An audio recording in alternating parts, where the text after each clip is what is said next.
ತಿರುಪತಿ ಲಡ್ಡುವಿನಲ್ಲಿ ಪ್ರಾಣಿಗಳ ಕೊಬ್ಬು ಬಳಕೆಯಾಗಿರೋದು ದೃಢಪಟ್ಟಿದೆ.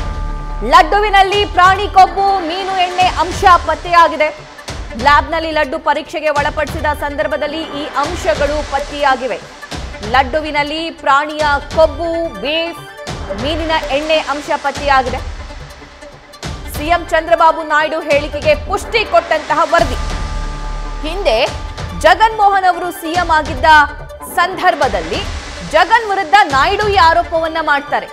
ಆದ್ರೆ ಅದೇ ಆರೋಪಕ್ಕೆ ಪುಷ್ಟಿ ಕೊಡುವಂತಹ ವರದಿ ಸದ್ಯಕ್ಕೆ ಲ್ಯಾಬ್ನಿಂದ ದೃಢಪಟ್ಟಿದೆ.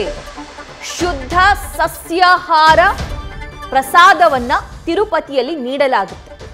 ಸಾತ್ವಿಕ ಪ್ರಸಾದ.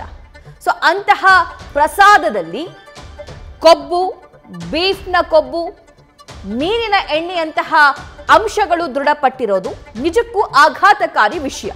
ಇದೇ ವಿಚಾರಕ್ಕೆ ಸಂಬಂಧಪಟ್ಟಂತೆ ನಮ್ಮ ಸೀನಿಯರ್ ಕರೆಸ್ಪಾಂಡೆಂಟ್ ಚಂದ್ರಮೋಹನ್ ಮತ್ತಷ್ಟು ಡೀಟೇಲ್ಸ್ ನೀಡ್ತಾರೆ. ಚಂದ್ರಮೋಹನ್, ಶುದ್ಧ ಸಸ್ಯಾಹಾರ ಪ್ರಸಾದ ಕೊಡುವಂತಹ ಜಾಗದಲ್ಲಿ, ಸ್ಪೆಷಲಿ ಅದು ತಿರುಪತಿ ಲಡ್ಡು ಅಂತಂದ್ರೆ ವರ್ಲ್ಡ್ ಫೇಮಸ್ ಅದು.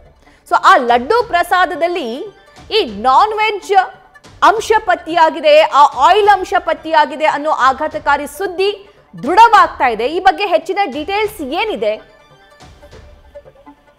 ಹೌದು ಸಭಾ, ಮುಖ್ಯವಾಗಿ ಜಗನ್ಮೋಹನ್ ರೆಡ್ಡಿ ಆಂಧ್ರದಲ್ಲಿ ಸಿಎಂ ಆಗಿದ್ದಂತ ಸಂದರ್ಭದಲ್ಲಿ ಟಿಟಿಡಿಗೆ ಅವರ ಚಿಕ್ಕಪ್ಪ ವೈ.ವಿ. ಸುಬ್ಬಾರೆಡ್ಡಿ ಅವರನ್ನೇ ಅಧ್ಯಕ್ಷನಾಗಿ ಮಾಡಲಾಗಿತ್ತು. ಆ ಸಂದರ್ಭದಲ್ಲಿ ಲಡ್ಡು ಪ್ರಸಾದವನ್ನ ತಯಾರು ಮಾಡಲು ಪ್ರಾಣಿಯ ಕೊಬ್ಬನ್ನ ಬಳಕೆಯನ್ನ ಮಾಡಲಾಗಿತ್ತು. ಜೊತೆಗೆ ಮೀನಿನ ಎಣ್ಣೆಯನ್ನು ಕೂಡ ಬಳಕೆ ಮಾಡಲಾಗಿತ್ತು ಮತ್ತು ಬೀಫ್ನ ಅಂಶವನ್ನು ಕೂಡ ಬಳಕೆಯನ್ನ ಮಾಡಲಾಗಿತ್ತು ಅನ್ನೋದು ಲ್ಯಾಬ್ನ ಪರೀಕ್ಷೆಯಿಂದ ದೃಢಪಟ್ಟಿದೆ. ಲಡ್ಡು ಪ್ರಸಾದವನ್ನ ಲ್ಯಾಬ್ ನಲ್ಲಿ ಪರೀಕ್ಷೆಗೆ ಒಳಪಡಿಸಲಾಗಿತ್ತು. ಆ ಸಂದರ್ಭದಲ್ಲಿ ಲಡ್ಡುನಲ್ಲಿ ಯಾವ್ಯಾವ ಅಂಶಗಳನ್ನ ಬಳಕೆ ಮಾಡಲಾಗಿದೆ ಅನ್ನೋದು ಈಗ ಲ್ಯಾಬ್ನ ವರದಿಯಿಂದ ದೃಢಪಟ್ಟಿದೆ. ಮುಖ್ಯವಾಗಿ ಆಗ ಲಡ್ಡು ಪ್ರಸಾದದಲ್ಲಿ ಪ್ರಾಣಿಯ ಕೊಬ್ಬು, ಬೀಫ್ನ ಅಂಶ ಜೊತೆಗೆ ಮೀನಿನ ಎಣ್ಣೆ, ಈ ಮೂರನ್ನು ಕೂಡ ಬಳಕೆಯನ್ನ ಮಾಡಿ ಲಡ್ಡನ್ನ ತಯಾರು ಮಾಡಲಾಗಿದೆ ಅನ್ನೋದು ಈಗ ಲ್ಯಾಬ್ನ ವೈಜ್ಞಾನಿಕ ವರದಿಯಿಂದ ದೃಢಪಟ್ಟಿದೆ. ಇದರ ಆಧಾರದ ಮೇಲೆನೆ ಈಗ ಹಾಲಿ ಸಿಎಂ ಚಂದ್ರಬಾಬು ನಾಯ್ಡು ಅವರು ಜಗನ್ಮೋಹನ್ ರೆಡ್ಡಿ ಸರ್ಕಾರದ ವಿರುದ್ಧ, ಈ ಇಂದಿನ ಟಿಟಿಡಿ ಆಡಳಿತ ಮಂಡಳಿ ವಿರುದ್ಧ ನಿನ್ನೆ ರಾತ್ರಿ ಆರೋಪವನ್ನ ಮಾಡಿದ್ದಾರೆ.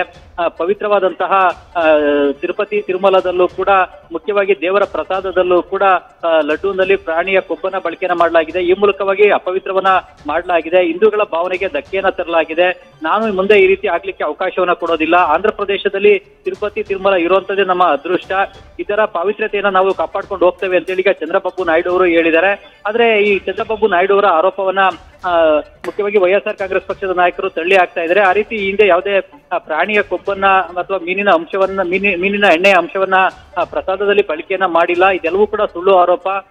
ತೀರಾ ಕೆಳಮಟ್ಟಕ್ಕೆ ಇಳಿದು ಚಂದ್ರಬಾಬು ನಾಯ್ಡು ಅವರು ಸುಳ್ಳು ಆರೋಪವನ್ನ ನಮ್ಮ ಮೇಲೆ ಮಾಡ್ತಾ ಇದ್ದಾರೆ ಅಂತೇಳಿ ವೈ.ವಿ. ಸುಬ್ಬಾರೆಡ್ಡಿ ಅವರು ಕೂಡ ಪ್ರತಿ ಹೇಳಿಕೆಯನ್ನ ಮತ್ತು ಸ್ಪಷ್ಟನೆಯನ್ನ ನೀಡಿದ್ದಾರೆ. ಇದು ಈಗ ಆಂಧ್ರದಲ್ಲಿ ಭಾರಿ ಚರ್ಚೆಗೂ ಕೂಡ ಕಾರಣ ಆಗಿದೆ. ಜೊತೆಗೆ ಆಡಳಿತಾರೂಢ ಟಿಡಿಪಿ ಮತ್ತು ವೈಎಸ್ಆರ್ ಕಾಂಗ್ರೆಸ್ ಪಕ್ಷದ ನಡುವೆ ಆರೋಪ ಮತ್ತು ಪ್ರತ್ಯಾರೋಪಕ್ಕೆ ಕೆಸರೆರ ಚಟ್ಟಕ್ಕೂ ಕೂಡ ಕಾರಣ ಆಗಿದೆ. ಮತ್ತೊಂದು ಕಡೆಯಲ್ಲಿ ಇದು ಹಿಂದೂ ಭಕ್ತರ ಭಾವನೆಗಳಿಗೂ ಕೂಡ ಇದರಿಂದ ಧಕ್ಕೆಯಾಗಿದೆ. ಏಕೆಂತಂದ್ರೆ ತಿರುಪತಿ ತಿಮ್ಮಪ್ಪನ ಪ್ರಸಾದ ಅಂದ್ರೆ ಪವಿತ್ರವಾದಂತದ್ದು, ಸಾತ್ವಿಕವಾದಂತದ್ದು ಮತ್ತು ದೇವರ ಸನ್ನಿಧಿನಲ್ಲಿ ಯಾವುದೇ ನಾನ್ ವೆಜ್ ಅಂಶವನ್ನ ಬಳಕೆಯನ್ನ ಮಾಡುವಂತಿಲ್ಲ. ಆದ್ರೆ ದೇವರ ಪ್ರಸಾದದಲ್ಲೂ ಕೂಡ ಈಗ ಮಾಂಸಾಹಾರದ ಅಂಶಗಳನ್ನ ಬಳಕೆಯನ್ನ ಮಾಡಿರ್ತಕ್ಕಂಥದ್ದು ಕೂಡ ಈಗ ತೀವ್ರ ಆಕ್ರೋಶಕ್ಕೆ ಮತ್ತೆ ಆಕ್ಷೇಪಕ್ಕೂ ಕೂಡ ಕಾರಣ ಆಗಿದೆ. ಇದು ಈಗ ಚರ್ಚೆಗೆ ಕಾರಣ ಆಗಿದೆ. Sabha, thank you Chandramohan. News First ನಿರ್ಭೀತಿಯಿಂದ ನಿಮ್ಮ ಪರವಾಗಿ.